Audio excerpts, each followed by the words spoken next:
जहाँ हक नहीं था वहाँ हुकूमत लिख दी, जिसे लोग ख्वाब समझें वो हकीकत लिख दी। ज़मीं तो नहीं थी मगर छीन ली मैंने, तख्त बनाकर नाम अपने वसीयत लिख दी, तख्त बनाकर नाम अपने वसीयत लिख दी। Thank you so much. और एक आपके लिए भी मैं बोल सकती हूँ खुद पर हो यकीन तो हर राह आसान लगती है, खुद पर हो यकीन तो हर राह आसान लगती है, हर ठोकर में भी छुपी कोई पहचान होती है, जो देखे हैं ख्वाब आंखों में जलते हुए हरदम, उन्हीं के हाथों में कभी दुनिया की कमान होती है। तो कोई भी लड़का या लड़की जब आपको बहुत ज़्यादा इमोशनली टॉर्चर करने की कोशिश करे, वहीं पे आपको अलर्ट हो जाना है। जब वो कहता है कि मैं दुनिया में चांद तारे तोड़ लाऊंगा, तो चांद तारे सिर्फ गाने में अच्छे लगते हैं, कोई किसी के लिए। एक्चुअली अगर कोई चांद तारे आपके लिए तोड़ के लाएगा तो वो आपके पिता लेके आएंगे। एक्चुअली आपको कोई लोरी सुना के आपको आंचल से ढकेगा, धूप से बचाएगा, तो वो आपकी माँ कर सकती है। उसके अलावा कोई भी, चाहे आपका हस्बैंड वाइफ ही क्यों ना हो, कहीं ना कहीं वो किसी न किसी स्वार्थ से। अवधि, मैं भोजपुरी के साथ साथ बार बार बोल रही हूँ कि मैं अवधि में भी काम करने जा रही हूँ। मेरी बहुत बड़ी, एक बहुत अच्छी रिलीज़, मुझे नहीं पता ये 1 साल लगेगा 1.5 साल लगेगा, क्योंकि पिक्चरों में थोड़ा समय लग जाता है, लेकिन एक बहुत बड़ी अवधि थीम के साथ मैं बहुत बड़े बड़े लोगों के साथ काम करने जा रही हूँ। भाई वर्ल्ड नहीं तारीफ कर रहा है, कितनी ये शर्म की बात है। और गलगोटिया को मैं सीधे तौर पे ये मैसेज देना चाहूँगी कि प्लीज़, आप जैसी यूनिवर्सिटीज़ की वजह से हमारे देश का नाम धूमिल हो रहा है, तो कृपया करके ये आर्टिफिशियल पढ़ाई, आप आर्टिफिशियल इंटेलिजेंस की बात कर रहे हैं, मैं आर्टिफिशियल पढ़ाई की बात कर रही हूँ, आर्टिफिशियल एजुकेशन देना बंद करिए। आप एक एग्जाम को 3-3 साल टालते हैं, आपके लिए तो बड़ा सा इजी सा है। आपका एक अधिकारी आता है, डिसीजन ले लेता है कि आज प्री है, मेन से इंटरव्यू है, रिजल्ट में दिक्कतें आ गई, 1 साल बाद रिजल्ट आएगा, 2 साल बाद रिजल्ट आएगा। लेकिन actually I am feeling emotional. वो 3 साल, वो एक एक दिन कितना इंपॉर्टेंट होता है किसी एक स्टूडेंट के लिए। वो बिना भोजन के कई कई रात तैयारी करता है।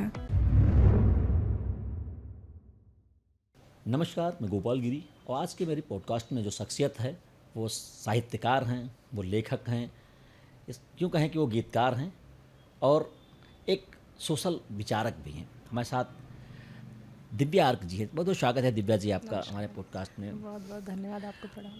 आप किताबें लिखती हैं, हमने देखा, सोशल मीडिया पे लिखती हैं। हम सबसे पहले चाहेंगे कि आप, मेरे जो लिसनर्स हैं, मेरे जो दर्शक हैं लखीमपुर खीरी पोस्ट को जो आपको देख रहे हैं, उनको सबसे पहले अपना तारुफ कराएं कि जो है कौन है जो है दिव्या आर्क, जिनको हम आज इस पॉडकास्ट के माध्यम से लोगों के बीच लाना चाहते हैं। बिल्कुल, देखिए, सबसे पहले आप सभी दर्शकों को बहुत बहुत नमस्कार, प्रणाम। 4 भोजपुरी पंक्तियों से मैं अपना परिचय दूंगी। सुन लिहनी सबकर बतिया, अब सुना हमार बतिया, हम हई यूपी का बिटिया, हमरा संगे बा पूरा यूपी और बिहार, आके देख लिहा, आके देख लिहा। तो दिव्या जी साहब, शुरुआत अगर हम आपकी बात करें गानों के, तो इस दुनिया में आपने बाद में प्रवेश किया, भोजपुरी में आपने बाद में, सबसे पहले आप लिटरेचर लिखती थी, किताबें लिखी आपने, कविताएं लिखी आपने। तो सबसे पहले हम ये जानना चाहेंगे कि साहित्य में आपकी जो है, जो कलेक्शन आपने किया, कहाँ से स्टार्टिंग की और किस पैटर्न पे आपने लिखना शुरुआत किया? साहित्य में कौन से सब्जेक्ट को आपने चुना? जब मैं लिखने शुरू की ना, तो कलम होता है, वही कलम कविता भी लिखती है, वही कलम गीत भी लिखती है, वही कलम गद्य और पद्य सब लिखती है। तो मुझे लगता है एक जो साहित्यकार होता है ना, वो अंदर हर वक्त पूरे समाज को जिस रूप में देखता है, उसी को वो कलम के माध्यम से उभारता है। तो मेरा ऐसा कोई एक विषय स्पेसिफिक नहीं है। मैं श्रृंगार पे भी लिखती हूँ, मैं वीर पे भी लिखती हूँ, मैं करुण पे भी लिखती हूँ। हो सकता है मैं यहाँ से जाने के बाद यहाँ पे कुछ महसूस करके जाऊँ। तो मैं बिल्कुल आत्मीयता जो होती है, जो आपको सीधे दर्शकों को या पाठकों को टच करे, मैं वो चीज़ लिखना पसंद करती हूँ। मेरा कोई एक पर्टिकुलर विधा नहीं है कि मैं सिर्फ इसी विधा में बंधी हूँ। कहते हैं साहित्यकार, लेखक या कवि अभिव्यक्तियों को शब्दों में उतार देता है, अभिव्यक्तियों को जो है कलम से उतार देता है। तो कभी, अच्छा, लिखने के साथ साथ कभी मंचों का भी आपने सजा किया, कभी आपने पढ़ा भी हो कभी? जी, बहुत बहुत मंच मैंने किए हैं जी, एज ए कवि, एज ए कवि बहुत मंच पढ़े मैंने। और ये मेरे लिए बहुत गौरव का विषय है कि मैं देश के बड़े बड़े कवियों के साथ, बड़े बड़े साहित्यकारों के साथ मंच शेयर की हूँ। शेयर किया। तो क्या क्या पढ़ती थी दिव्या मंच पे? आपने वहाँ देश पढ़ा कि आपने वहाँ श्रृंगार पढ़ा? ज़्यादातर तो मैंने मोटिवेशनल और वीर रस पढ़ा है। वीर रस पढ़ा। तो ये लिखने के बाद कवि मंच, और उसके बाद फिर अचानक ये गीत लिखने का कहाँ से विचार आ गया कि जो है? सबसे पहले ना छठ में एक अभिषेक त्रिपाठी जी हैं, गोरखपुर के सिंगर हैं, उन्होंने सोशल मीडिया के माध्यम से हम जुड़े और उन्होंने मुझसे बोला कि दीदी मुझे एक गीत चाहिए छठ पे। तो मैंने बहुत ही मार्मिक छठ पे एक गीत लिखा, आप लोग जाके सुन सकते हैं, वो लगातार इंस्टाग्राम पे ट्रेंडिंग में है। बहुत ट्रेंडिंग में आया वो, क्योंकि छठ पे लेकर के कुछ एक दो ही परंपरागत गीत हैं, शायद लोग उन्हीं को गुनगुनाते थे और वही छठ के परिसर में सुनने को मिलते थे। आपने कुछ नई 4 पंक्तियाँ लिखी, बहुत वायरल हुई। हम चाहेंगे कि जो पंक्तियाँ आपने लिखी थी अपने मुंह से हमारे दर्शकों के सामने जाएं, लोग जानें कि छठ का एक नया गीत भी आपने दिया है। जी, बहंगी व भारी हो, गोदिया बाटे सुनी हो मैया, देता सब जग ताना हो, गोदिया में खेली हो ललनवा, घूमी घूमी अंगना हो। अक्सर हमारे सोसाइटी में जब महिलाओं को कई साल शादी के बाद बच्चे नहीं होते हैं, तो छठ का जो महापर्व है वो कहीं ना कहीं संतान से जुड़ा हुआ है।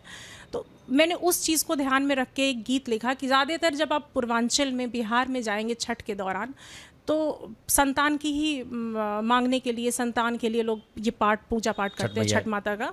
तो मैंने उसी को ध्यान में रखा कि हे माँ छठ, हे सूर्य देवता, कार्तिकेय भगवान, हमारी गोद भरो ताकि मेरे आंगन में भी बच्चा घूमे और मैं गोद में खिलाऊं।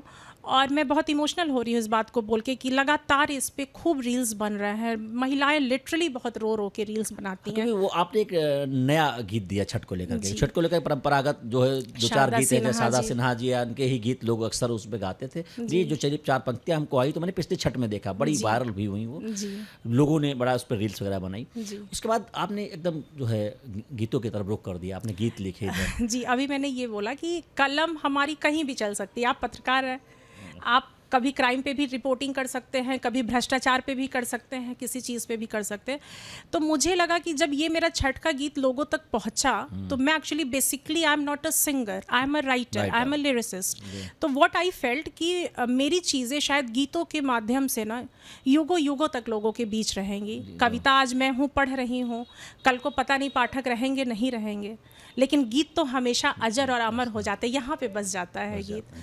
तो बस उसी से ये सिलसिला चालू हुआ। जल्दी अर्लियर आपके कुछ गाने भी शूट हुए हैं, तो मैं चाहता हूँ कि आप अपने ही जो है मुख से उनको डिस्क्लोज करें कि जो है कौन से गाने भी अर्लियर आपके आने वाले हैं। और इधर मेरे 2 गाने अभी आने वाले हैं बहुत जल्दी। एक होली के पे आने वाला है, संजना मिश्रा जी, अभिषेक त्रिपाठी जी, और ठुकरा के मेरा प्यार एक बहुत बड़ा वेब सीरीज़ है, उसके हीरो हैं पवन विक्रम, आशु चौधरी, इन लोगों के साथ।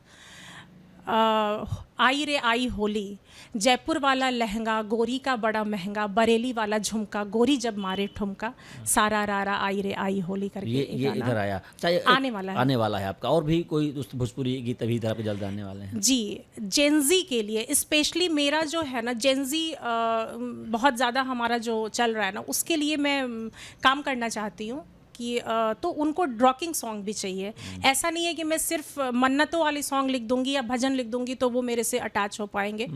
तो हर वर्ग को छूना है, सबको हर वर्ग को छूना है कि जेनजी को जब भजन सुनने का मन करे तो वो दिव्या मैम का भजन सुने, जेनजी को जब करुण रस भी पढ़ना हो, सुनना हो तो मेरा मार्मिक सॉन्ग सुने, और जब जेनजी को डांस करने का फ्लोर पे मन करे तो वो मेरा रॉकिंग डांस और रॉकिंग गाना सुने। मेरा एक और गाना है, जब हम चली ला त हिले ला बलिया, हमरा खातिर चल जाला दुनलिया, ये एक मेरा और भोजपुरी का डांसिंग सॉन्ग आने वाला है। 2 सॉन्ग अभी तक आपने किए हैं जी। अच्छा, ये आपने जो सॉन्ग किए, आपने इधर जो है कहते हैं कि अवध के ही आसपास आपने उनको शूट कराया, तो ये कोई स्पेशल अवेलेबिलिटी थी कि हाँ आसान है, आसानी से हो जाएगा, इसके पीछे कोई अलग कोई वजह?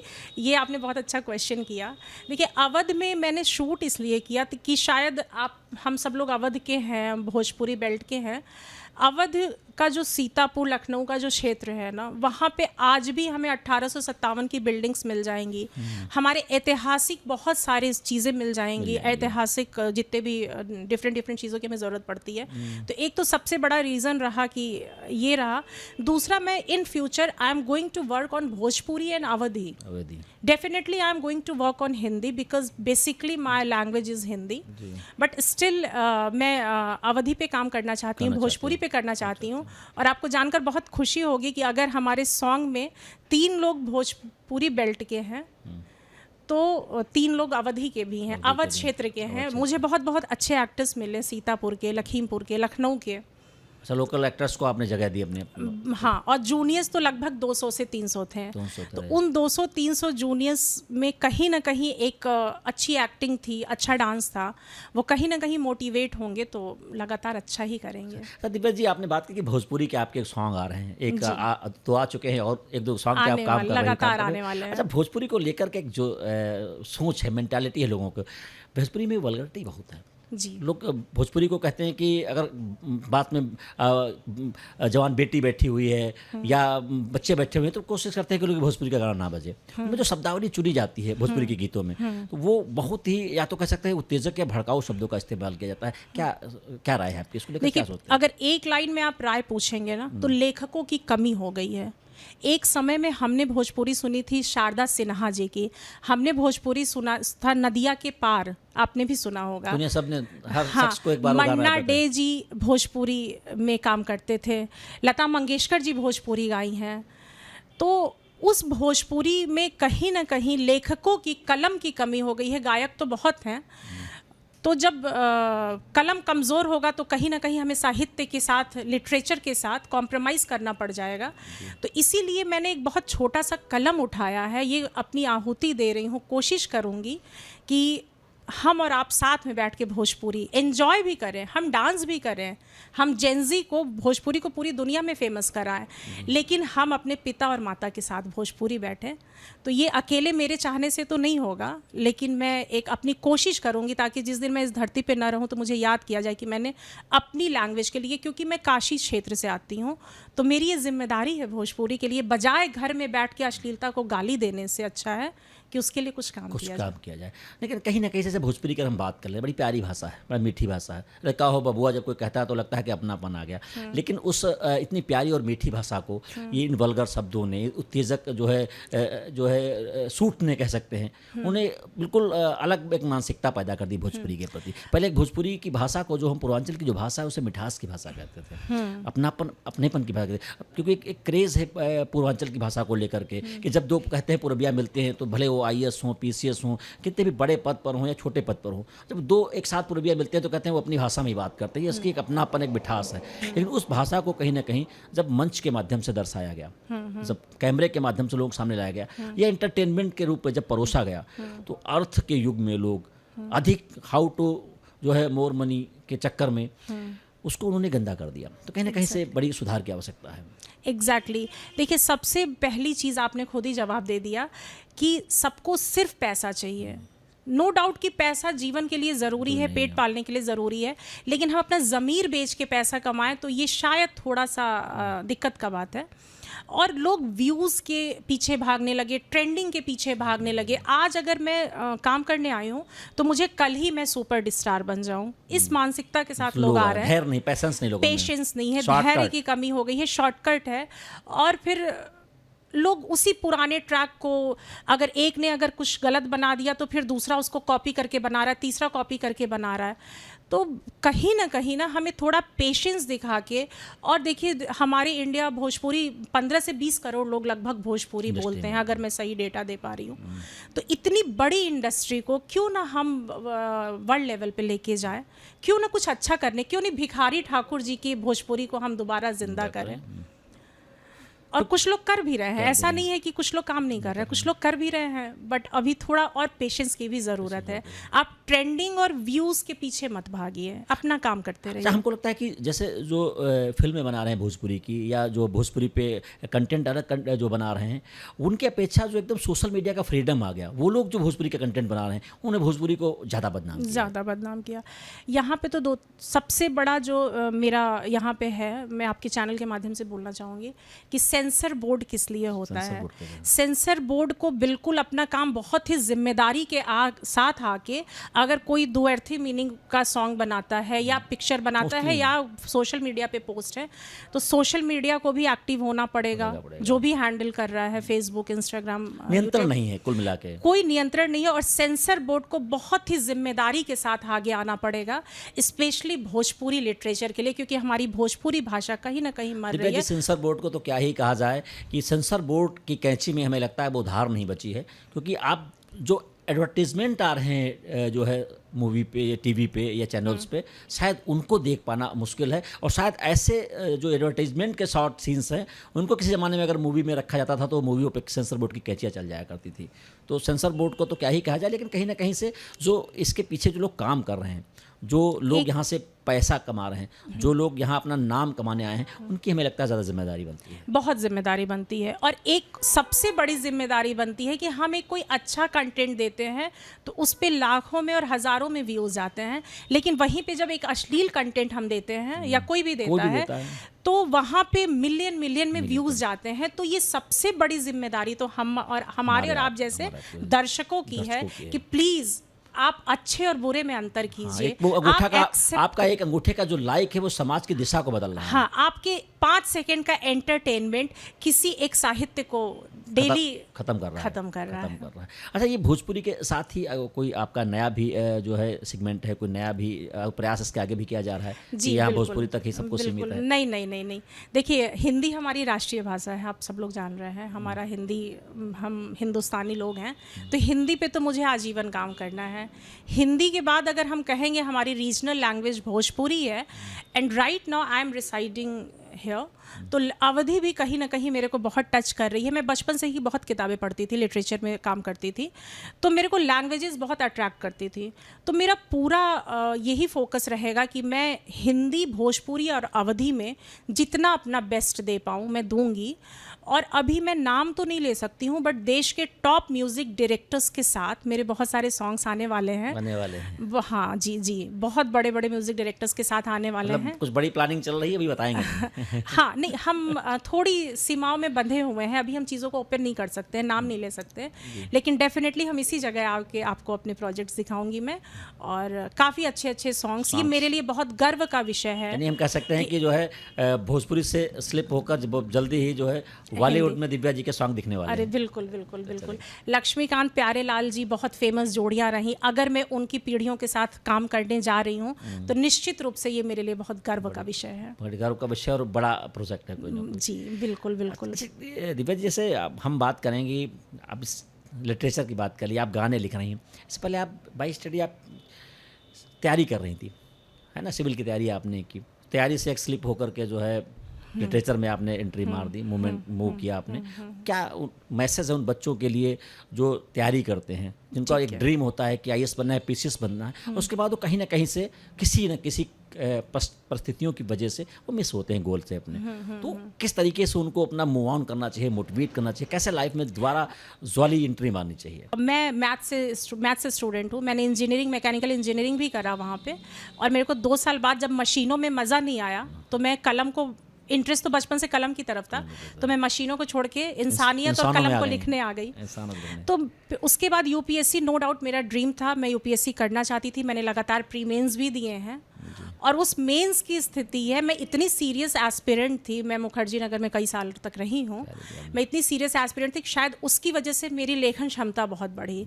तो यूपीएससी ना आपको कुछ भी दे या ना दे, रैंक दे या ना दे, लेकिन आपको इंसान बनना ज़रूर सिखाता है, डिसिप्लिन सिखाएगा। और यूपीएससी का सीरियस कैंडिडेट ना कभी भी, मुझे नहीं लगता है कि जीवन में वो इनफैक्ट यूपीएससी से बहुत कुछ अच्छा कर सकता है।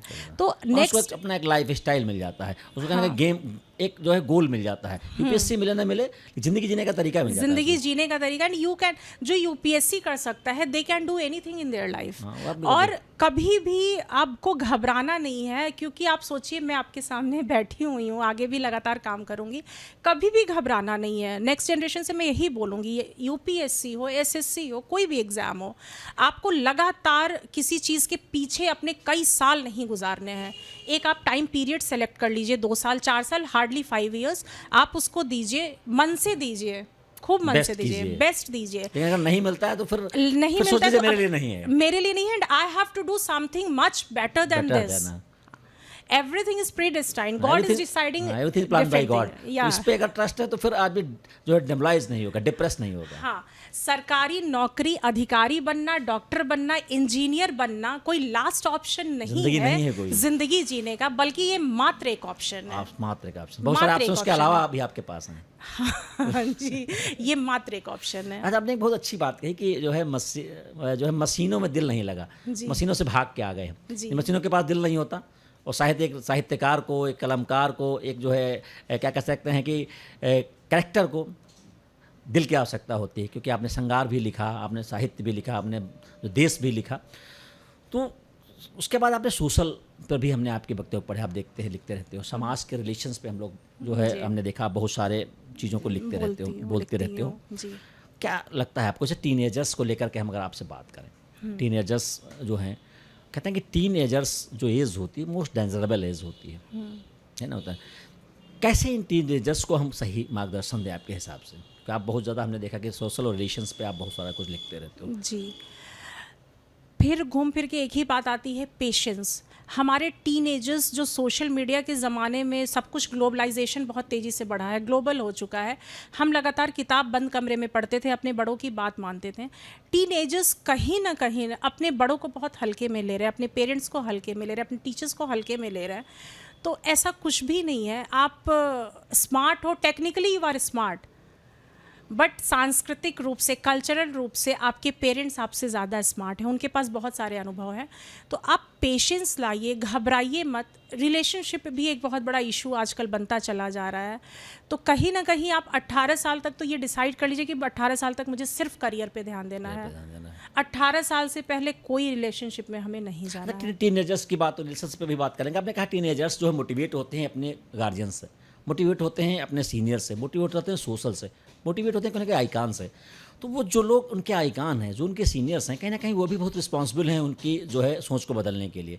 छोटा सा एक पास का भी तत्काल का एक हम डिस्कस करेंगे नज़रिए पे। अभी आपने देखा होगा कि जो है एआई महोत्सव की बात हुई, गलगोटिया यूनिवर्सिटी के कुत्ते की बड़ी सारी बातें आई ना। तो वो जो प्रोफेसर्स हैं, जो टीचर्स हैं, वो जो मिनिस्टर्स हैं, वो जो आइकान है टीनेजर्स का, जब उनके हरकतों के बारे में वो टीनेजर्स देखेंगे, सोचेंगे, तो कैसे उनको फॉलो करेंगे, कैसे उन पर ट्रस्ट कर पाएंगे? एग्जैक्टली, इस पे आपने बहुत अच्छा क्वेश्चन किया। हमारे जो भी हमारे इंडियन पेरेंट्स हैं, चाहे वो पेरेंट्स हो, चाहे टीचर्स हो, प्रिंसिपल्स हो, चाहे आइकान हो हमारे, हाँ कोई लोग भी हो, ये लोग ना हमारे पे, टीनेजर्स पे, बच्चों पे एक दबाव बनाए रहते हैं, एक जो सो कॉल्ड सोशल स्टेटस बनाने के लिए। वो अपने बच्चे को अपने मन का काम नहीं करने देंगे घर में। वो अपने सपने अपने बच्चे से, अगर मैं आईएएस नहीं बना तो तू बनेगा, मैं डॉक्टर नहीं बना तो तू बनेगा, करके वो गजब का प्रेशर क्रिएट कर रहे हैं, जिसकी वजह से आपका बच्चा ना आपसे ना मेंटली, फिजिकली, इमोशनली अटैच नहीं हो पा रहा है। फिर वही बच्चा जब कॉलेज में जाता है, यहाँ पे हमारी इंडियन एजुकेशन सिस्टम में बीच में लाना चाहूँगी। जब हम जापान का एजुकेशन देखेंगे, जब हम फिनलैंड का एजुकेशन देखेंगे, जब हम चाइनीज़ एजुकेशन देखेंगे, तो वहाँ में और इंडियन एजुकेशन सिस्टम में बहुत सारे डिफरेंसेस हैं। हमारे कॉलेज में इस चीज़ पे प्रेफरेंस दिया जाता है कि आपको टॉप करना है, आपको फर्स्ट आना है। अभी गलगोटिया का आपने नाम लिया, गलगोटिया का एक प्रेशर था कि हमें ये दिखाना है कि एआई पे हमने ये काम किया है। शो ऑफ के चक्कर में हम गड़बड़ करते हैं। हम शो ऑफ के चक्कर में है, हमें अपनी यूनिवर्सिटी का नाम शो ऑफ से ले आना है, ना कि कुछ दे करके।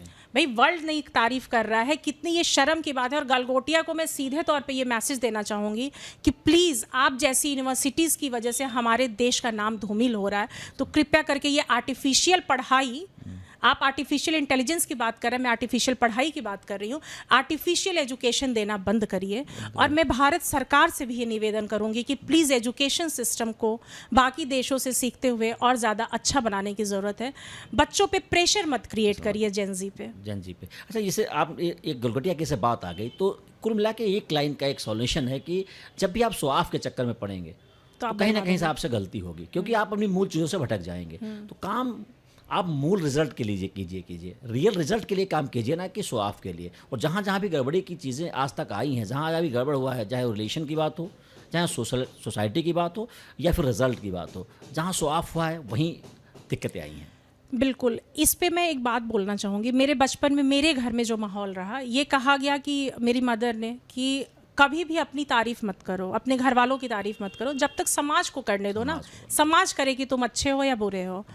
तो ये कॉलेजेस और यूनिवर्सिटीज़ की बहुत बड़ी जिम्मेदारी है कि आप बाकी लोगों को आपकी तारीफ करने दीजिए। आप क्यों अननेसेसरी शो ऑफ के लिए आप अपना मतलब सेमिनार करके खुद का ही रैंक दिखा रहे हैं, खुद का रैंक दिखा के खुद को उसको बर्बाद कर रहे हैं, क्या ज़रूरत है? खुद की तारीफ कर रहे हैं। तो जिस दिन आपका सक्सेस उसी दिन लिखा जाता है जब लोग आपकी तारीफ करें। काम बोलता है, वो काम करना है बोलने वाला। हाँ, आप मत बोलिए कि मैं बहुत अच्छा हूँ, मैं बहुत अच्छा करता हूँ या करती हूँ। अच्छा, समाज, आपने समाज की बात की, जेंजी की बात की।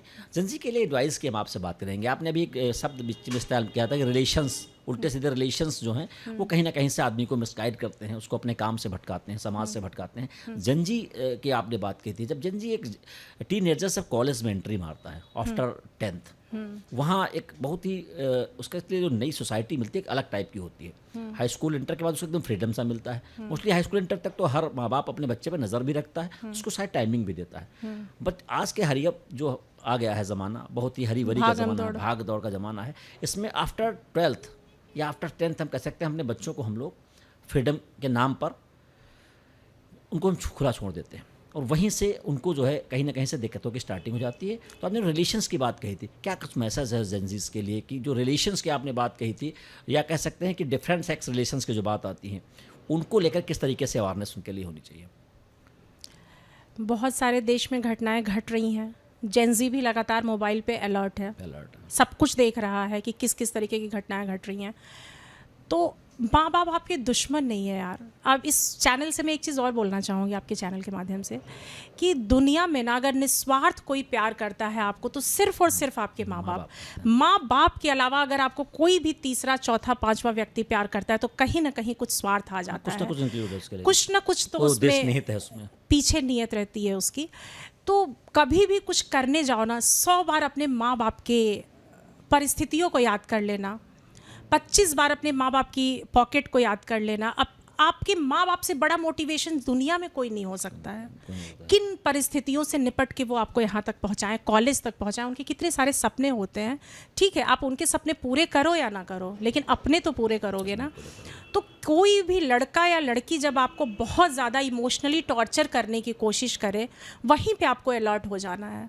जब वो कहता है कि मैं दुनिया में चांद तारे तोड़ लाऊंगा, तो चांद तारे सिर्फ गाने में अच्छे लगते हैं, कोई किसी के लिए। एक्चुअली अगर कोई चांद तारे आपके लिए तोड़ के लाएगा तो वो आपके पिता लेके आएंगे। एक्चुअली आपको कोई लोरी सुना के आपको आंचल से ढकेगा, धूप से बचाएगा, तो वो आपकी माँ कर सकती है। उसके अलावा कोई भी, चाहे आपका हस्बैंड वाइफ ही क्यों ना हो, कहीं ना कहीं वो किसी न किसी स्वार्थ से। अच्छा, आपने एक मैसेज की बात की, तो एक मैसेज था उन बच्चियों के लिए। मैसेज क्या है? तो आज की सबसे ज्वलंत मुद्दा है, ज्वलंत समस्या है। आप रोज़ सोशल मीडिया पे वीडियोस देखते होंगे कि लड़कियां जो हैं कैरियर बनाने घर से निकली, पढ़ाई कर रही हैं, वो हाई स्कूल इंटर की पढ़ाई कर रही हैं, मतलब मशहूर भी बहुत नहीं है, या मान सब लोग डिग्री कॉलेज में एंट्री कर दिया, या प्रोफेशनल स्टडीज़ कर रही हैं, और घर से कैरियर बना के निकली, और वो प्यार के नाम पर उन्होंने अपना लाइफ पार्टनर चुनने की बात कर दी। सोशल मीडिया पे वीडियो आ जाते हैं कि मैं माँ बाप के साथ, मैं खुश हूँ, मैं जा रही हूँ, फला के साथ रहना है, माँ बाप इंटरफेयर ना करें। तो क्या मैसेज उनके लिए, किस तरीके से इमोशनल उनको आप मैसेज देना चाहेंगे कि क्या गुजरती होगी एक माँ बाप पर जब वो वीडियोज़ उनके सामने आते हैं? डोर रिश्तों की कुतरते जा रहे हैं, क्या करूं? खुद अपनी नज़रों से गिरते जा रहे हैं, क्या करूं? ये 2 लाइन मैं बोलना चाहूँगी। कई बार जब आपको कोई प्यार का नाटक ही हम कह सकते हैं कि जब आपको कई बार लगेगा ना कि ये बहुत ज़्यादा ओवर एक्साइटेड होके लाइफ में कभी डिसीजन नहीं लेना चाहिए, तो जेंजी के सामने आप सिर्फ प्यार करने और शादी करने के लिए धरती पे नहीं पैदा हुए हो। एक इतनी बड़ी कंट्री की जिम्मेदारी है। एक लड़का एक लड़की बहुत कुछ अपने देश के लिए कर सकता है, तो एक एक बच्चा हमारे लिए बहुत इम्पॉर्टेंट है, हमारे देश के लिए बहुत इम्पॉर्टेंट है। तो मैं यही बोलूँगी कि जितनी बार तुमको प्यार और मोहब्बत याद आए ना यार, अपने देश को एक बार सोच लेना, एक बार अपना एंशिएंट हिस्ट्री उठा के देख लेना, एक बार ज़रूर मेरे कहने से मॉडर्न हिस्ट्री पढ़ लेना। हम किस तरीके से आज़ाद हुए, कैसे गुलाम थे, पिछले कितने हज़ार सालों से हम डिफरेंट, कभी मुग़ल आके हमें गुलाम बना के ले गए, कभी हमें अंग्रेज़ों ने गुलाम बनाया, कभी किसी डच ने बनाया। तो मैं चाहती हूँ कि इन सब प्यार और पचड़े में पढ़ने से पहले एक बार भारतीय इतिहास, सबकी कुर्बानियाँ, ज़रूर पढ़िएगा। आप उस देश के बच्चे हैं जहाँ पे चंद्रशेखर आज़ाद जी और भगत सिंह जी जैसे लोग पैदा हुए। तो आपकी ज़िम्मेदारी सिर्फ प्यार करके भाग के शादी करना नहीं होता है। आपकी ज़िम्मेदारी है अपनी भौगोलिक स्थिति को समझना, अपने जोग्राफिकल स्ट्रक्चर को समझना। इंटरनेशनल रिलेशन पे आप बात करिए, आप अपने कंट्री के लिए प्राउड फील कराइए। आप सिर्फ अपने माँ बाप के लिए, अपने लिए नहीं पैदा हुए हैं, अपने बॉयफ्रेंड के लिए नहीं पैदा हुए हैं। इनफैक्ट आप देश के समाज बच्चे के लिए हैं, जिम्मेदारी है, आपकी देश की परिवार के बेटी प्रति है। जिम्मेदारी है, घर के प्रति जिम्मेदारी है। लेकिन इसके पीछे एक चीज़ और हम आपसे पूछना चाहेंगे, सवाल चाहेंगे कि ये जैसे ये तो हमने बच्चों की बात कर ली, इसके पीछे माँ बाप कितना उत्तरदायी हैं, कहाँ से चूक होती है? देखिए, पहली चूक तो यही होती है कि जब छोटे छोटे डिमांड्स आते जाते हैं बच्चों के, तो हम माँ बाप इग्नोर करते चले जाते हैं। कई बार हमें लगता है कि नहीं, हमें इनकी चीज़ें, जैसे माँ से जब बच्ची कभी कोई बात माँ को पता चलता है ना, तो माँ को लगता है कि कोई और ना जान जाए। इवन बहुत टाइम तक पिता से भी छुपा के, मैंने जो देखा है सोसाइटी में, पिता से भी छुपा के रखते हैं। फिर पिता भी जब एक बहुत स्टेज ख़राब हो चुका होता है, तब पापा को पता चलता है। तो ये कहीं ना माँ बाप भी जिम्मेदार हैं। कम्युनिकेशन गैप है, उन बच्चों से बात नहीं कर कम्युनिकेशन रहे गैप हैं। बहुत ज़्यादा है। आप बहुत ज़्यादा फ्रेंडली बिहेवियर तो रखने की ज़रूरत है। आप माँ बाप बनिए, माँ बाप के साथ फ्रेंड्स बनिए। बचपन से ही ऐसी परवरिश करिए कि वो बच्चा आपके साथ ना, अगर कुछ गलत भी करके चला आया ना बाहर, तो वो बता दे कि मम्मा मैंने कर दिया है, अब आप देख लो। राइट और रॉन्ग की जो है उसको पहचान होनी चाहिए, इतना राइट और रॉन्ग की पहचान होनी चाहिए। और ये तो देखिए, हम कहीं ना कहीं हमारे घर का जो एटमॉस्फेयर होता है ना, उसी से हम सीखते हैं। कहीं ना कहीं बच्चों का जो कम्युनिकेशन गैप है गार्जियंस का, वो इसके लिए भी काफ़ी हद तक जिम्मेदार है। बहुत अगर हमको कम्युनिकेशन। रोज़ उनसे अगर बात करते रहे, उनसे हम रोज़ मिलते रहें, लोग उनके दिल की सुनते रहे, तो शायद उनको अपने दिल की बात सुनाने के लिए उसके पास जाना नहीं पड़ेगा। बिल्कुल। मेरी भी एक बेटी है 7 इयर्स की, संस्कृति। तो मैं यही कोशिश करती हूँ कि मैं पूरी तरीके से, I am your friend, she is just 7 years old, but अभी से मैं उसको नेशनल, इंटरनेशनल ज्योग्राफी, हिस्ट्री, परिवार में। अच्छा, एक चीज़ और है, आप अपने क्या करते हैं ना, हम 10, 12, 15, 16 साल तक अपने बच्चों से खराब चीज़ों को छुपाते हैं। बहुत सारी चीज़ें हम छुपाते हैं बच्चों से कि ये नहीं बात करनी है, ये नहीं बात करनी है, क्यूरियोसिटी बढ़ जाती है। और यहीं पे हमसे गलतियां होती हैं पेरेंट्स से।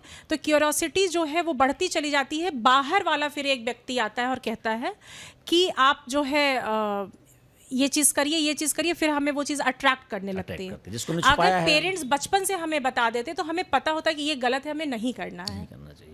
तो ये मैं अपनी बेटी के साथ भी करती हूँ फॉर्मूला। बच्चों के साथ कम्युनिकेशन गैप नहीं होना चाहिए। कोई बाहर वाला व्यक्ति कोई खराब चीज़ आपके घर पे आके बताए, इससे बढ़िया कि आप बता दीजिए, और बता दीजिए कि बेटा ये गलत है, इसको नहीं करना है। अच्छा, आपने रिलेशंस की बात की। आज का समय का एक और भी सबसे बड़ी एक बीमारी है विवाहोत्तर संबंध, एक्स्ट्रा मैरिटल अफेयर, बड़ा ट्रेंडिंग में आजकल है। और उसके बड़े मतलब उसको पहले जिसको गलत चीज़ की दृष्टि से देखा जाता था, आज उसको लोग स्टेटस सिंबल बना के रील्स वायरल करते हैं, बना करके सोशल मीडिया पर छाया हुआ है। कैसे देखते हैं आप इसको? कौन जिम्मेदार है इसके? निश्चित रूप से हमारी भारतीय संस्कृति के लिए एक जहर का रूप है। या जहर है। आपको वेस्टर्न कल्चर अपनाना है ना, तो आप वेस्टर्न फिलॉसफी उठाइए, आप वेस्टर्न एजुकेशन उठाइए, ये चीज़ मत उठाइए। और निश्चित रूप से ये बहुत ही ख़राब चीज़ है। और इसमें एक चीज़ मैं ये भी बोलना चाहूँगी कि इसके लिए male and female both are equally responsible. जब हम ऑफिसेज में जाते हैं तो हर फीमेल को एक क्रश चाहिए होता है, हर मेल को एक क्रश चाहिए होता है। तो क्रश अगर लिमिट तक है तब तो ठीक है, अदरवाइज़ चीज़ें आपको बहुत ख़राब हो जाएंगी, रिश्ते ख़राब हो जाएंगे। और एक शब्द में अगर बोला जाए तो भरोसा। अगर सामने वाला आप पे भरोसा कर रहा है, तो जब कोई गलत काम करने जाइए तो आपको भरोसा करना पड़ेगा। एक दूसरा पहलू इसका ये भी जो मुझे समझ में आता है, जो मैंने बोल भी रखा है अपने सोशल मीडिया पे, कि जब हम शादी कर लेते हैं तो हमें, हमारे लाइफ पार्टनर को लगता है कि हर चीज़ हम उसके हिसाब से करेंगे। बाउंड हर चीज़ को वो रोक टोक। तो ऐसा नहीं है। हम शादी किए हैं, हम गुलामी जीने नहीं आए हैं, ना आप मेरे गुलाम हो ना मैं आपके गुलाम हूँ। तो कहीं ना कहीं एक दूसरे पे भरोसा, एक दूसरे को फ्रीडम देना ज़रूरी है। अच्छा, आपको लगता है कि जो चीज़ों को बाउंडेड करने से ये जो है पनपता है? हाँ बिल्कुल, निश्चित रूप से। जितना ज़्यादा हम किसी को कैद करेंगे ना, वो चीज़ें उतनी ही ज़्यादा विकराल रूप पकड़ती चली जाएंगी सोसाइटी में।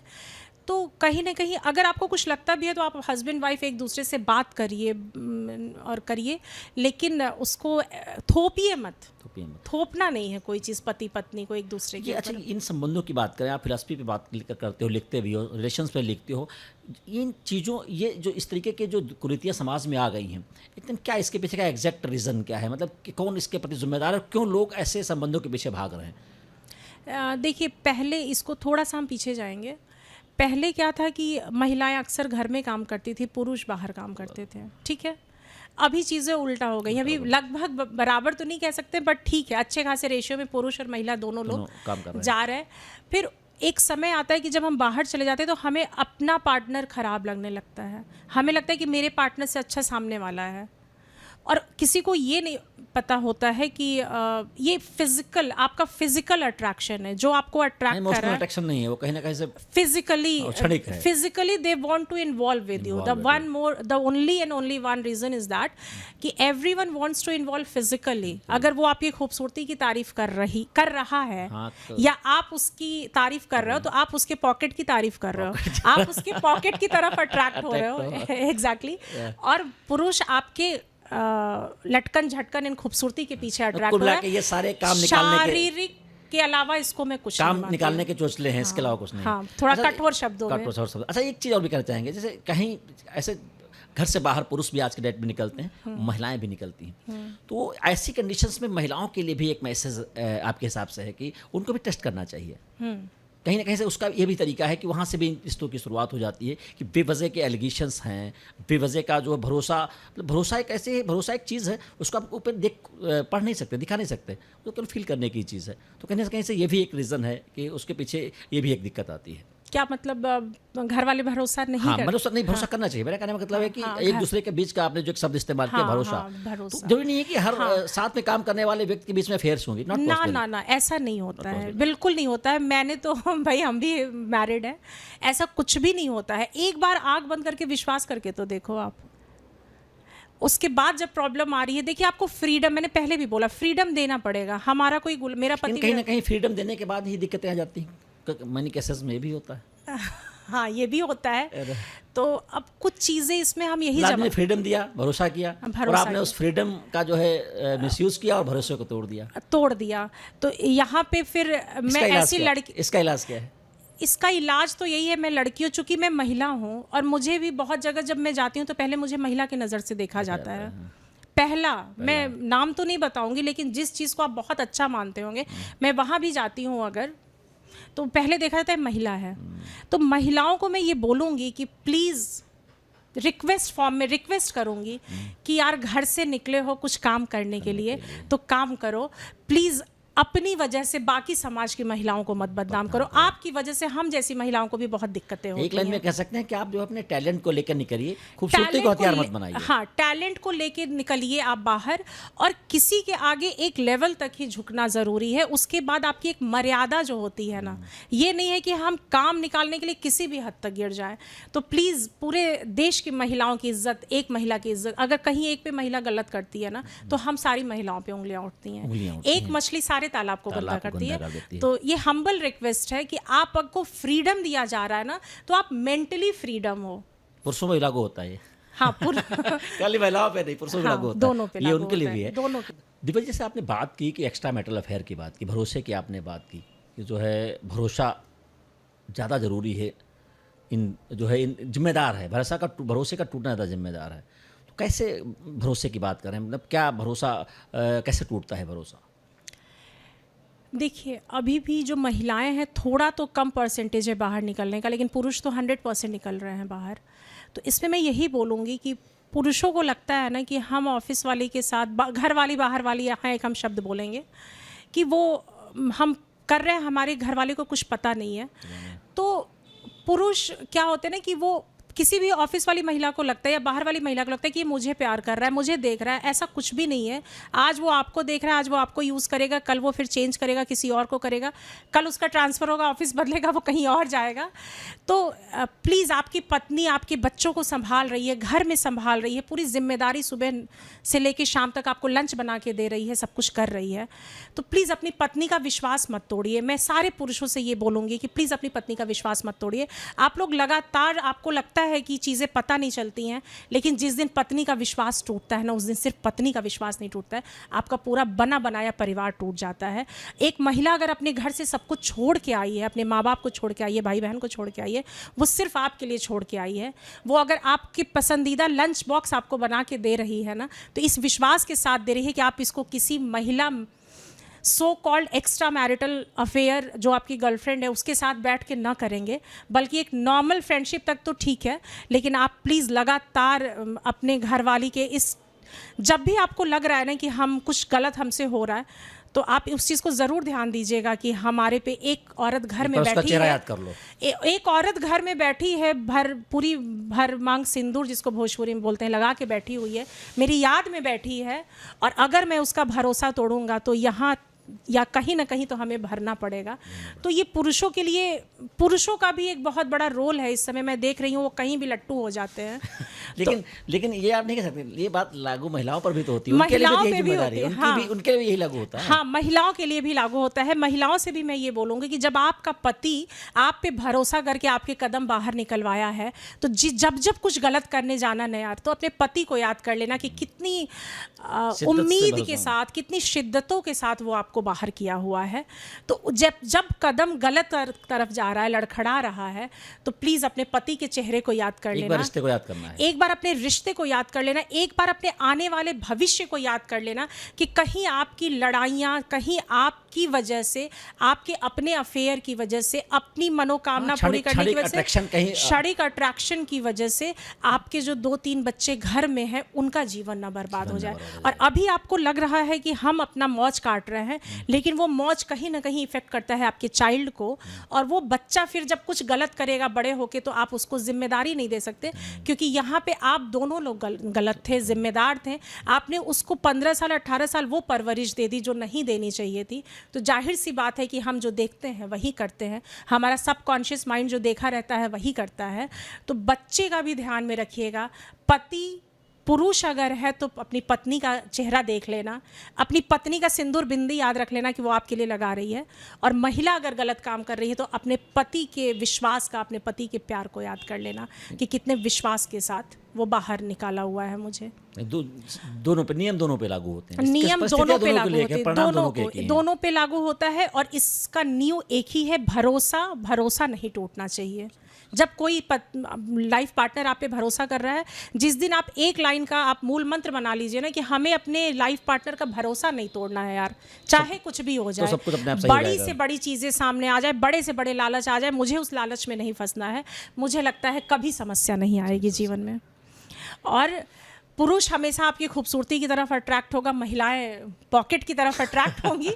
तो इस चीज़ को आप इस पे मत आप क्षणिक है, वहाँ पे कोई एस्टेब्लिश्ड नहीं है, कुछ नहीं। आप अपने टैलेंट के दम पे लंबे समय तक रेस में रहेंगे, और अगर आप किसी को बैसाखी की तरह यूज़ करेंगे तो बहुत तेज आप मार्केट से आउट भी हो जाएंगे। जितनी तेज आप चढ़ेंगे उतनी ही तेज उतर जाएंगे। तो अगर बहुत देर तक कहीं पे भी टिकना है ना, तो आराम से स्टेप बाय स्टेप आगे बढ़िए, और मत अट्रैक्ट हो यार। सबको बहन की नज़र से देखो, क्या दिक्कत है? सबको भाई हम बचपन में एक सबको भाई की नजर से देखो, ये भी लागू होता है। हाँ, सबको भाई की नजर से देखो। प्लेज भी हम पढ़ते थे ना, all Indians are my brothers and sisters. तो all Indians are my brothers and sisters, इस चीज को याद रखिए, एक्सपेक्ट हस्बैंड एंड वाइफ, बस एक लाइन याद रखिए। अच्छा, अब बात आपने की रिलेशंस की बातें, क्या करते हैं आपके हस्बैंड? अब मेरे हस्बैंड पुलिस अधिकारी हैं। पुलिस अधिकारी हैं जी, तो मतलब जासूसी विभाग है। हाँ, हमारे घर में कलम और बंदूक एक साथ चलती है। टकराती तो नहीं है? टकराती नहीं है आज तक, आज तक तो नहीं टकराई है। ऐसा नहीं हुआ, मतलब आप जो है कह रहे हैं कि 4 घंटे तक लिखना है, नहीं मेरा तो नाइट ड्यूटी है, 8 बजे खाना बनने की तैयारी आ गई। अब इन सब के लिए हमने थोड़ी व्यवस्था कर रखी है, तो खाना वाला थोड़ा सा जिम्मेदारी दे रखी है आपको। हाँ, मैं थोड़ा कम ही बनाती हूँ। अच्छा। घर में रहती हूँ तो मैं पूरी कोशिश करती हूँ मैं बनाऊँ, लेकिन बिल्कुल फ्रीडम दे रखा है। और आज अगर ये मैं उड़ान भर पा रही हूँ तो कहीं ना कहीं, अभी तक एक कहावत आप सुनते आए होंगे कि हर सफल औरत के पुरुष के पीछे एक औरत का हाथ होता है। मेरे केस में मैं उल्टा बोलूँगी कि हर सफल औरत के पीछे एक मर्द का, जो कि मेरा पति है, उसका हाथ है। चलिए, तो आपके लिए बहुत अच्छी बात है, लेकिन शायद ये यूनिवर्सल लाइन है हर सफल महिला के पीछे कहीं ना कहीं से एक पुरुष होता है, चाहे वो उसका बाप हो, चाहे उसका भाई हो, चाहे उसका पति हो या उसका दोस्त हो, क्योंकि ये मोटिवेशन है। अगर पुरुष सफल हुआ है तो कहीं ना कहीं से मोटिवेशन मिला है, और 100% केसेस में कहीं ना कहीं से महिला केस में पति का मैं इसलिए बोलूँगी कि मैं बचपन से लिटरेचर पसंद था, लेकिन हमारे डैडी, मेरे बड़े पिताजी, मेरे पिताजी जो कि सब लोग लगभग PhD थे, डॉक्टरेट थे, तो मेरी माताजी सब मुझे अधिकारी बनाना चाहते थे, डॉक्टर बनाना चाहते थे, इंजीनियर बनाना चाहते थे। तो मैं लगातार वो मुझे मतलब आप लिटरली बचपन में मुझे वर्ल्ड वॉर पढ़ाया जाता था क्लास 6-7 के बच्चे को। मेरे डैडी, बड़े पापा मुझे BBC लंदन सुनाते थे, न्यूज़ आता था हिंदी में 8:45 बजे और 9 बजे इंग्लिश में, ऐसा करके। तो वहाँ से मुझे ये वाला काम करने का फ्रीडम नहीं मिला। वहाँ से बस था कि प्रोफेसर बनना है, टीचर बनना है, इंजीनियर बनना है। लेकिन ये मेरे पति ने शायद मेरे पे वही फिर भरोसा किया और डिसाइड करो जो करना है। हाँ, जो करना है, आई एम विद यू। तो और वो आपने कर दिखाया, और मैं कर रही हूँ, अभी तो कोशिश कर रही हूँ। देखिए आपके 2 सॉन्ग आ गए हैं और बाकी आपके हॉलीवुड में आने वाले हैं, तो कह सकते हैं 3-4 सॉन्ग आ चुके हैं। 4 सॉन्ग आ चुके, तो कर दिखाया। और बाकी तो बढ़ते ही रहेगा। जी, जी, जी। अच्छा, आपने भी किताब जो लिखी वो प्रयागराज वाली नोवेल लिखा था, प्रयागराज एक्सप्रेस। जी, प्रयागराज एक्सप्रेस। उसमें किस चीज़ का कलेक्शन दिया आपने? ये अपना समाज, सोसाइटी जो हम लोग इस पे बात कर रहे हैं, या कुछ डिफरेंट लिटरेचर आया उसमें? देखिए, सबसे पहली चीज़, मैं यूनिवर्सिटी ऑफ इलाहाबाद से भी इंजीनियरिंग छोड़ने के बाद ग्रेजुएशन मैंने किया है। तो इलाहाबाद यूनिवर्सिटी जो है पूरब का ऑक्सफोर्ड ऑफ ईस्ट कहा जाता है, और ऑक्सफोर्ड ऑफ ईस्ट की इतनी ख़राब स्थिति मैंने अपने जीवन में नहीं देखी थी, न इतिहास में मैंने पढ़ा था। तो मेरे लिए बहुत सोचने का विषय हो गया कि जिस समय मैं पढ़ती थी उस समय फिर भी स्थिति अच्छी थी, इधर बीच और ख़राब होती चली जा रही है। तो उसी चीज़ को मैंने थोड़ी सी समेटने की कोशिश की है अपने नॉवेल में, कि क्यों ना हम उसका फिर से उसी गरिमा को करें, वापस करें। और कहीं ना कहीं मैं UPSC की तैयारी की हूँ, तो हमारी नॉवेल में डेफिनेटली UPSC एस्पिरेंट का संघर्ष भी दिखाया गया है, कि उसे चिंता इस बात की भी है कि मुझे रैंक लाना है, उसे चिंता इस बात की भी है कि मेरी माँ का मंगलसूत्र गिरवी रखा हुआ है, पापा ने खेत जो है बेच दिया है। तो वो 2 चीज़ों से संघर्ष करते हुए जब मुखर्जी नगर, राजेंद्र नगर और प्रयागराज में तैयारी करता है, तो उसके अंदर के मनोभाव क्या होते हैं, ये चीज़ मैंने दर्शाने की कोशिश की है। उस नॉवेल में मैंने ये भी दिखाया है कि उस बच्चे को ये भी टेंशन है कि जब वो अधिकारियों के पास जाते हैं, तो अधिकारी जो हमारे सो कॉल्ड अधिकारी हैं, इनको हम पॉलिटिकल साइंस में, पॉलिटी में इनको हम सिविल सर्वेंट बोलते हैं, लेकिन ये कहीं ना कहीं सिविल सर्वेंट ना होके भगवान का रूप धारण कर लिए हैं, भगवान बन गए हैं अधिकारी, सिविल गॉड बन गए हैं, वो सिविल गॉड बन गए हैं। वो भूल जाते हैं कि मैं आज जिस कुर्सी पे बैठा हूँ, बहुत संघर्ष करके कई सालों की मेहनत के बाद बैठा हूँ। तो ये अधिकारियों से भी मेरा विनम्र निवेदन है। यूनिवर्सिटी ऑफ इलाहाबाद से बहुत सारे अधिकारी आपको पूरे वर्ल्ड में मिल जाएंगे। IAS की फैक्ट्री कही जाती है, किसी समय में कही जाती थी इलाहाबाद। तो मैं चाहूँगी कि सारे अधिकारी एकजुट हों, हमारे ग्लोरियस इलाहाबाद की हिस्ट्री को हम लोग फिर से उतनी ही ग्लोरीफाई कर पाएँ। और बच्चा बहुत संघर्ष करता है, वाकई में मैं इमोशनल हो रही हूँ ये बात बोलते हुए। उसे शाम की रोटी की भी चिंता है। कई रात मैंने, मेरे ही साथ बहुत स्टूडेंट्स थे कि वो 3-3, 4-4 रात तक भूखे रहते थे। मुखर्जी नगर में उनके पास पैसे नहीं होते थे, अगले महीने की चिंता सताती रहती थी। घर पे वो क्या बोले, क्योंकि उन्हें पता है कि पिता ने तो सारा सब कुछ गिरवी रख दिया है, सब कुछ दे दिया है। तो मैं ये चाहूँगी, और UPSC से भी एक मैं अपील करना चाहूँगी, यूनियन पब्लिक सर्विस कमीशन से और उत्तर प्रदेश लोक सेवा आयोग से, कि प्लीज़ आप लोग बच्चों की मजबूरियां समझिए। आप एक एग्ज़ाम को 3-3 साल टालते हैं, आपके लिए तो बड़ा सा इजी सा है। आपका एक अधिकारी आता है, डिसीजन ले लेता है कि आज प्री है, मेन से इंटरव्यू है, रिज़ल्ट में दिक्कतें आ गई, 1 साल बाद रिज़ल्ट आएगा, 2 साल बाद रिज़ल्ट आएगा। लेकिन actually I am feeling emotional. वो 3 साल, वो एक दिन कितना इम्पॉर्टेंट होता है किसी एक स्टूडेंट के लिए। वो बिना भोजन के कई रात तैयारी करता है। तो ये चीज़ मैं बोलना चाहूँगी, और यही चीज़ें को समेटे हुए मेरी नॉवेल है। इससे बहुत ही छात्रों के दर्द को आपने उसमें समावित किया। छात्रों के दर्द और यूनिवर्सिटी ऑफ इलाहाबाद का दर्द, कोचिंग्स भी बीच में इतनी आ गई। और बच्चों से भी मैं एक चीज़, UPSC एस्पिरेंट्स जो हैं, मैं एक चीज़ ये भी बोलना चाहूँगी कि यार अगर तुम्हारे में दम है ना, तो तुम कुछ भी कर सकते हो।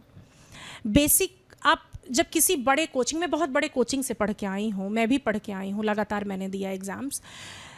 वो कोचिंग भी एनसीईआरटी ही पढ़ाता है। क्लास 6 to 12 जितने सब्जेक्ट्स होते हैं जो यूपीएससी के सिलेबस में सब्जेक्ट्स होते हैं वो बेसिकली एनसीईआरटी बुक के ही होते हैं। वो एक बड़ा सा टैग अपनी कोचिंग का लगाता है, उस शब्दों को कॉपी करता है, अपने शब्दों में मार्केटिंग करता है और आपको बेच देता है। नॉलेज की मार्केटिंग। तो अभी सोशल मीडिया के ज़माने में प्लीज़ आप अपने घर से बंद कमरे में तैयारी करो, अपने माँ बाप को परेशान मत करिए। ड्रीम पूरा करना बहुत अच्छी बात कोचिंग है। क्रेज एक स्टेटस सिंबल बन गया है बच्चों के लिए। हाँ, आपको लगता है कि अगर मैं बहुत बड़ी कोचिंग में पढ़ रहा हूँ तो मैं बहुत बड़ा कुछ करने जा रहा हूँ। नहीं, कोचिंग नहीं, इसके पीछे गार्जियन भी रिस्पॉन्सिबल हैं। गार्जियन भी अपने बच्चों की क्षमताओं को आंके बिना एक तो उन पे प्रोत्साहित करना शुरू कर दिया। हाँ। उसके बाद जिनके पास पैसा है हाँ। उन्हें एक स्टेटस सिंबल बना लिया कि मेरा बच्चा फला कोचिंग में तैयारी कर रहा है। ये भी हाँ। कहीं हद तक की जिम्मेदारी है। बिल्कुल, स्टेटस सिंबल नहीं बनाना है। और कोचिंग्स मैं यही बोलूँगी, मैं अगेंस्ट तो नहीं बोलूँगी, लेकिन मैं ये हाँ, बोलूँगी कि सपोर्टिव है, कोचिंग सपोर्ट है, लेकिन सपोर्ट सब है, कुछ नहीं। उसको आप सपोर्ट सिस्टम बनाइए। विकलांगता नहीं है आपकी कि बिना बैसाखी मत बनाइए हाँ, आप, कि उसके बिना चलेंगे ही नहीं, कि उसके बिना हम चलेंगे ही नहीं। क्वालिफाई नहीं हो सकता है coaching मैं में। अवध ओझा सर की भी स्टूडेंट रही हूँ। तो मैंने सबसे यही सीखा है कि अगर आपके अंदर टैलेंट है, बेसिक एनसीईआरटीज आप क्लास 6 to 12 डेफिनेटली पढ़िए, रट अवध डालिए। ओझा जी की आप स्टूडेंट रही हैं, पॉलिटिक्स को लेकर आपकी क्या विचारधारा है? आज की पॉलिटिक्स में गंदगी जो है लोग कहते हैं, आपको लगता है गंदी हुई पॉलिटिक्स? नहीं, पॉलिटिक्स में अभी हम कोई टिप्पणी नहीं करेंगे क्योंकि अभी फिर मैं आप प्योर कैसे अवध राइटर, ओझा के स्टूडेंट क्योंकि मैं हिस्ट्री पढ़ी हूँ सर से, हिस्ट्री पढ़ी हूँ। अवध ओझा जी तो अवध ओझा सर प्योरली वो टीचर है। लेकिन बहुत मुखर बोलते हैं, वो भागते हाँ, नहीं मुखर हैं वो। बोलते हैं, भागते नहीं है। लेकिन अब अवध ओझा सर ने भी पढ़ लिया है कि हम पॉलिटिक्स से दूर रहेंगे। तो अभी मैं उन्हीं की स्टूडेंट हूँ, तो मैं शायद यही बोलूँगी कि अवध ओझा सर से ये सीख लेते हुए पॉलिटिक्स से हम लोगों का वो तो कोई पॉलिटिक्स नाते- की गंगा नहा के लौट आए। लौट आए और हम बच्चों को सीख दे दिया कि नहीं करना है। नहीं करना है, पॉलिटिक्स नहीं करना है। मतलब और साहित्यकार और जो है कलाकार को तो पॉलिटिक्स तरफ जाना ही नहीं है, नहीं तो भटक नहीं। जाएगा, मिशन से भटक नहीं, जाएगा। बिल्कुल भटक जाएगा। आप सोचिए कि आप इतना बड़ा काम कर रहे हैं, अगर इसी में आपको 4 काम और पकड़ा दिया जाए तो आप इस काम को तो नहीं कर पाएंगे, प्रभावित होगा काम। तो कलम वाले को अगर उधर जब ढकेल जब दिया भी- जाएगा, जब भी चाहे वो कवि हो, साहित्यकार हो, कलाकार हो, किसी के फेवर में जब भी वो उतरा है पॉलिटिकल व्यू लेकर के, भटक गया है वो। भटक गया है। उसका जो मूल किस चीज़ के लिए वो आया था, मूल काम क्या था ना, वहाँ से वो हट गया है। तो मुझे लगता है कि अभी मेरे कलम तो बच्ची है ना, बच्चा है, तो इसको चलने दीजिए, लगातार चलने दीजिए, ताकि कुछ तो करके जाऊँ नेक्स्ट जनरेशन के लिए। अच्छा, इधर जल्दी में जो है आपके जो है एक दो जो गाने आ रहे हैं, भोजपुरी आए हैं इधर आपके जो है हॉलीवुड में भी मोटिवेशनल सॉन्ग्स भी बॉलीवुड में भी आने डेफिनेटली आने वाले हैं। जी। बहुत बहुत अग्रिम शुभकामनाएं मेरी तरफ बहुत से। बहुत लेकिन इधर धन्यवाद। जो आज जैसे आपने कलाकारों के साथ इधर काम भी किया होगा, इधर कौन कौन से भोजपुरी कलाकारों के साथ आपने काम किया? एक मेरे होली वाले सॉन्ग में एक संजना मिश्रा जी हैं, बहुत फेमस हैं, भोजपुरी की हैं वो। गुलाब जैसन खिलल बाड़ो तू हमरा से मिलल बाड़ो, हीरोइन हो हीरोइन। उस गाने के? हाँ, अच्छा। उनकी है, हीरोइन है, कास्टिंग। कास्टिंग है। ठुकरा के मेरा प्यार के एक्टर्स हैं। और अभिषेक त्रिपाठी जी हैं, जिनका स्वर आप ज़रूर सुनिएगा, छठ में भी सुन चुके हैं, बहुत ही प्यारा स्वर है उनका। और जो मेरा दूसरा सॉन्ग है उसमें अपर्णा मलिक जी हैं, उनका एक शमियाना गाना आया है पवन जी के साथ, पवन सिंह जी के साथ।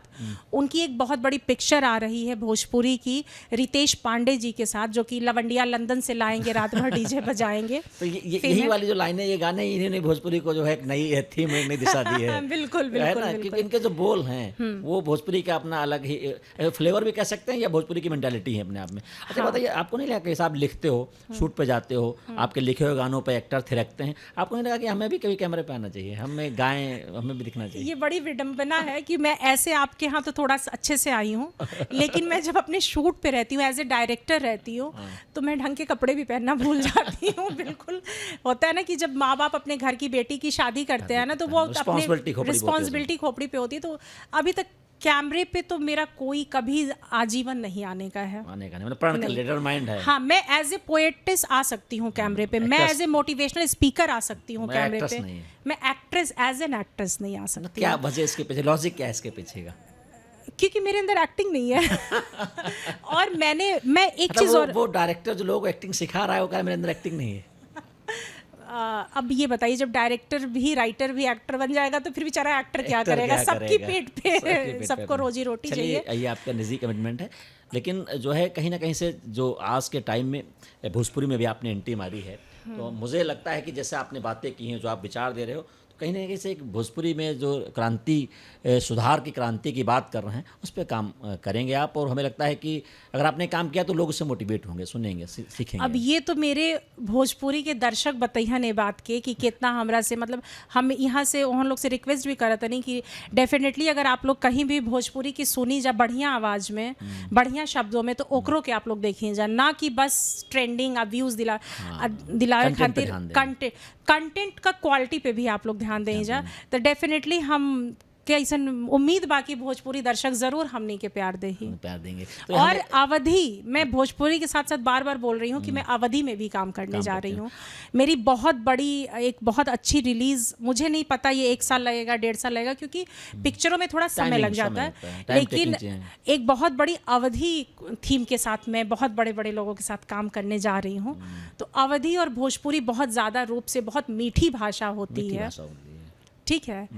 आप मुस्कुराइए, आप लखनऊ में हैं तो ये चीज़ जो होता है हमारे अवध के नवाब, मैंने अपने गाने में भी होली में यूज़ किया है, एक लखनवी नवाब, नज़ाकत, तो वो यही तो है। मेरा पूरा है कि अवधि हमारी पहचान ही यही है, हमारी शराफत, नज़ाकत हमारी पहचान, ये पहचान है।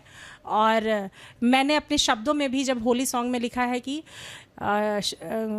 आई रे आई होली, जयपुर वाला लहंगा गोरी का बड़ा महंगा, तो उसमें मैंने जब गोरी की चाल को दिखाया है ना, कि गोरी की चाल है नवाबी रे, नॉट शराबी रे। जनरली लोग शराबी बताते हैं, तो मैंने लिखा है एक नवाबी रे, बिकॉज लखनऊ को भी दर्शाना है, राजधानी है हमारी। हम चाहे पूर्वांचल में रहें, चाहे अवध में रहें, चाहे कहीं पे भी रहें, हमारी राजधानी लखनऊ है, हमें नहीं भूलना चाहिए। कल्चर जो है वो सबसे प्यारा कल्चर है देश का। और मैं चाहती हूँ कि हमारी युवा पीढ़ी आके मुझसे जुड़े, और मैं अपने सीनियर से भी ये कहूँगी कि कहीं पे भी लगेगा कि मैं उनके साथ काम कर सकती हूँ तो वो लोग ज़रूर मेरे को। अच्छा, आपने जो है अवधि में लिखा, आपने भोजपुरी की बात की, हम चाहेंगे कि अपनी जो सबसे आपकी पसंदीदा 4 पंक्तियाँ हों वो आप हमारे प्लेटफॉर्म के माध्यम से, वो अवधि हो या भोजपुरी हो या हिंदी हो, हमारे दर्शकों तक पहुँचाएंगे।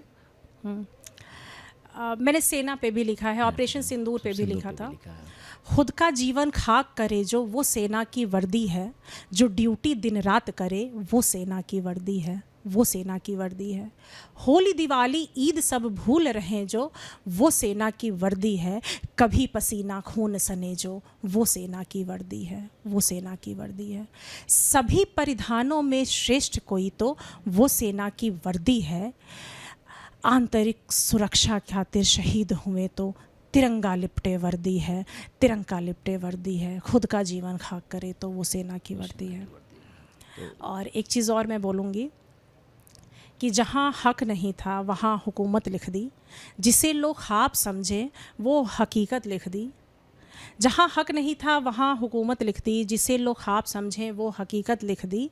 ज़मी तो नहीं थी मगर छीन ली मैंने, तख्त बनाकर नाम अपने वसीयत लिख दी, तख्त बनाकर नाम अपने वसीयत। आपने जो है अच्छी लाइनें समर्पित की जो है देश। और एक आपके लिए भी मैं बोल सकती हूँ खुद पर हो यकीन तो हर राह आसान लगती है, खुद पर हो यकीन तो हर राह आसान लगती है, हर ठोकर में भी छुपी कोई पहचान होती है। जो देखे हैं ख्वाब आँखों में जलते हुए हरदम, उन्हीं के हाथों में कभी दुनिया की कमान होती है, उन्हीं के हाथों में कभी दुनिया। तो शुक्रिया। ये आप भोजपुरी में जो एंट्री मार रहे हो, भोजपुरी के गीतों की बात कर रहे हो, अपने भोजपुरी की पंक्तियों की बात की, उन पर तो आपने कोई बात ही नहीं की।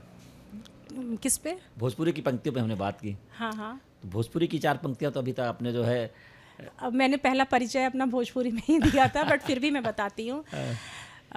गुरकी गलिया पर लगा के ललिया, गुरकी गलिया पर लगा के ललिया, जब चले लू तो हिले ला बलिया। यहाँ से एक कट मैं मार रही हूँ क्योंकि अभी पूरा गाना का मैं नहीं बता सकती हूँ। फिर इसी का दूसरा लाइन है कि तो हर कजरा में समाइल ब छपरा, आरा पटना में बुकिंग ब तगड़ा चल चल चल चला ना तो बवाल हो जाई, आज रतिया एही रतिया जान चल जाई, रुका रुका रुका ना तो बवाल हो जाई, आज रतिया एही रतिया जान चल जाई। मैं टुकड़ों टुकड़ों में इसलिए बता रही हूँ कि अभी रिलीज नहीं हुआ है। अच्छा, मतलब भोजपुरी में ऐसा कोई सीक्वल है कि गोली असलहा जान, इसके बिना भोजपुरी पूरा ही नहीं होना है? नहीं नहीं, ऐसा नहीं है। देखिए बस अब हमारे घर पे भाई बंदूक है तो बंदूक पे भी कुछ लिखना था ना। आज आज तक हमने लिखा नहीं लिखा है नहीं था। एक्चुअली। मैंने सेना पे लिखा है लेकिन बंदूक पे नहीं लिखा था, तो मुझे लगा एक हस्बैंड को भी समर्पित कर समर्पित कर दिया दिया जाए। पूरे हाँ अपने। बिल्कुल, इतना तो फ्रीडम दिया, इतना तो हक बनता है, उनके लिए भी 4 लाइनें तो बनती हैं। हाँ देखिए, हम कलम से ना मैं लोगों की विचारधारा बदल सकती हूँ, जी। लेकिन जो बंदूक का पॉजिटिव वे में लेंगे तो हमारे वहाँ पे -40 डिग्री टेम्परेचर में हमारी सेना कलम से नहीं काम चला पाएगी, वहाँ बंदूक चलाना पड़ेगा। तो डेफिनेटली बंदूक भी पॉजिटिवली हम ले तो उसको हम कर सकते। मेरे एक बहुत ही बेस्ट फ्रेंड हैं, बहुत ही अच्छे दोस्त हैं मेरे, इस समय उनकी पोस्टिंग है चाइना बॉर्डर पे, वो इस समय कमांडेंट है, असिस्टेंट कमांडेंट से प्रमोट होकर कमांडेंट हुए हैं, प्रशांत यादव जी। तो उनसे मैंने सीखा है, वो बहुत ज़्यादा लिटरेचर बहुत पढ़ते हैं प्रशांत भाई, उसके बावजूद जब वो बंदूक के बारे में बताते हैं तो लगता है कि सिर्फ कलम ही नहीं, बंदूक की भी ज़रूरत है दोनों की देश को देश के चलाने के अंदर लिए। कलम और देश के बॉर्डर बंदूक, दोनों की अपनी अपनी अपनी अपनी अहमियत है। तो इस माध्यम से कहीं ना कहीं हम अपने एक मोटिवेशनल चीज़ों को भी दर्शाने की कोशिश किया है हमने। और हमरा संगे बा यूपी और बिहार आके देख ली है, ये मैं चैलेंज कर रही हूँ यूपी और बिहार के बाहर वाले लोगों के लिए कि आप यूपी बिहार को बिल्कुल हल्के में लेहला की जरूरत नहीं है। ये फ्लेवर है अपना पूर्वांचल वाला। पूर्वांचल वाला एकदम Confident। काशी का भाई बेटी हैं हम, काशी के तो बिल्कुल ये बात के कहब कि यूपी और बिहार के तनकियो हल्का में मत लिया जा। हाँ। पूरा देश में हमनी का दूध जौन प्रदेश बा ना वो अपने आप में पर्याप्त बा, कहीं भी हमनी का जा सकी न जा, काम कर सकी न जा।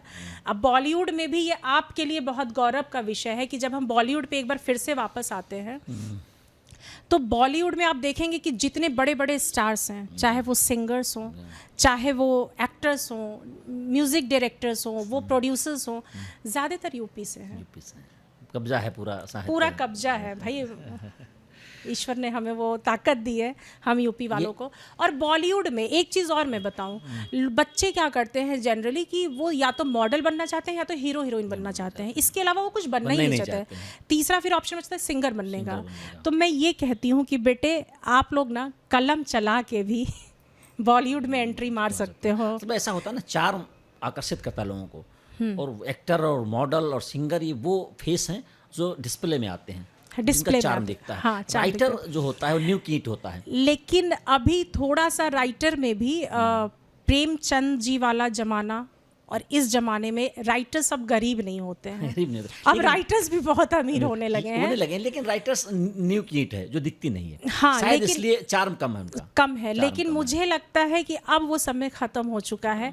अब पता नहीं मुझे नाम लेना चाहिए या नहीं लेना चाहिए, बहुत सारे ऐसे राइटर्स हैं, लिरिसिस्ट हैं जो कि आप आप तो रॉयल्टीज लाखों में famous- रॉयल्टी, करोड़ों में रॉयल्टी नहीं, उठा रहे हैं। वो लगातार सोशल मीडिया पे अपना जमाए हुए जमाए हैं। हुए जैसे जानी एक बहुत बड़े राइटर हैं पंजाब के, अनुराग कश्यप जी हैं, मनोज सर हैं हमारे यूनिवर्सिटी ऑफ इलाहाबाद के, मेरे सीनियर हैं मनोज मुंतशिर सर मुंतशिर जी। जी। तो ऐसा नहीं है, अब राइटर्स का भी जमाना आ गया, अब राइटर्स भी ग्लैमरस हाँ, दिखेंगे। ग्लैमरस सोशल मीडिया का जमाना आया तो सोशल लेकिन, मीडिया, लेकिन अभी हाँ। तक कहीं ना कहीं से राइटर्स एक न्यू कीट हुआ करते थे, और शायद ये यही वजह थी कि वो यूथ बच्चों को attract नहीं कर पाए, अट्रैक्ट नहीं कर पाए। लेकिन अब मैं यूथ को ये बिल्कुल चैलेंज के साथ कहती हूँ कि अब राइटर्स भी ग्लैमरस होगा, और आप लोग प्लीज़ किताबें पढ़ने चालू करिए। आपको हीरो हीरोइन सिंगर के अलावा राइटर भी बनना है, डायरेक्टर भी बनना है, और बॉलीवुड ही नहीं, आप हॉलीवुड पे काम करिए। हॉलीवुड पे काम करिए।